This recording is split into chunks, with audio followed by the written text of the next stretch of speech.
Why I don't check the time. There was a moment during our insomnia group coaching call last week where someone said they still found themselves tempted to still look at the clock in the middle of the night. I wanted to take some of the insights from that discussion and share it with you because if you have insomnia, chances are you have this issue as well. For those of you new to the channel, my name is John. I provide insomnia coaching, education, and reassurance to guide people out of their struggles with insomnia for good. And yes, I mean for good. Whenever I say that makes you wonder something, please ask a question in the comment below. This is my job. I love talking insomnia. Let's say it's the middle of the night and we know we're having a difficult night of bad sleep. We're tossing and turning and we want to go check the time. I did it myself for years back when I had insomnia. Why are we doing that? The reason why we're doing that is to stay informed of our current situation. And this comes in two flavors.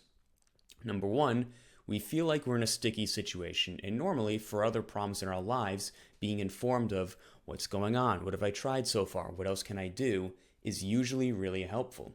Let's say that you were going about your day and you only had 2 hours to run some errands.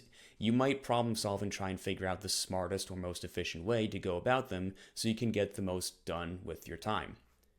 When we're dealing with a difficult night of sleep, we're doing something very similar by checking the time. We feel uncomfortable, we want to exit this situation, and so we start trying to problem solve our way out of it.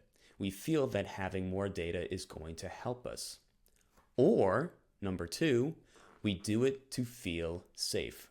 The idea is that if we're feeling stressed in the middle of the night, we look at the clock and tell ourselves, oh, thank goodness, I have 6 more hours left, or whatever. Of course, this can sometimes backfire when we look at the clock and we see that we only have, say, 2 more hours left, and then we start to feel heartbroken. Oh shit, I'm gonna have to go another day where I feel very uncomfortable, that sort of thing.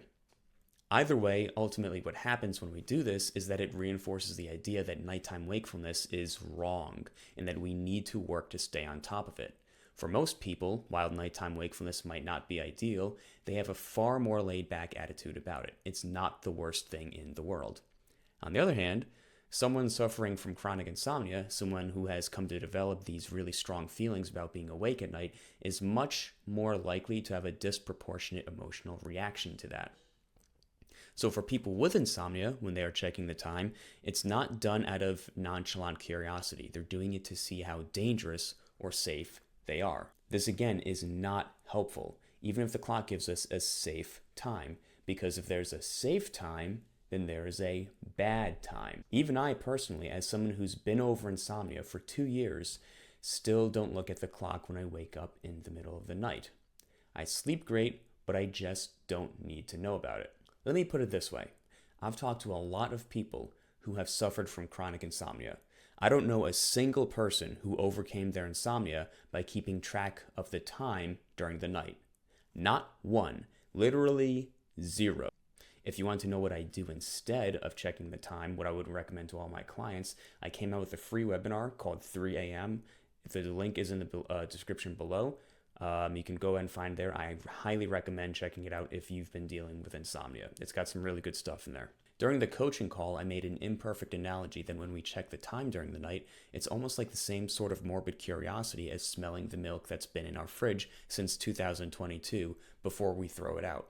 It never smells good. It never does us any favors. So in conclusion, don't check the time and definitely don't smell the milk. I hope this was helpful for you. As always, if you have any questions or feedback, please leave them in the comments below. Do the usual like, comment, subscribe, bullshit social media thing. Here at Insomnia to Peace, I provide coaching services to help people overcome their insomnia for good.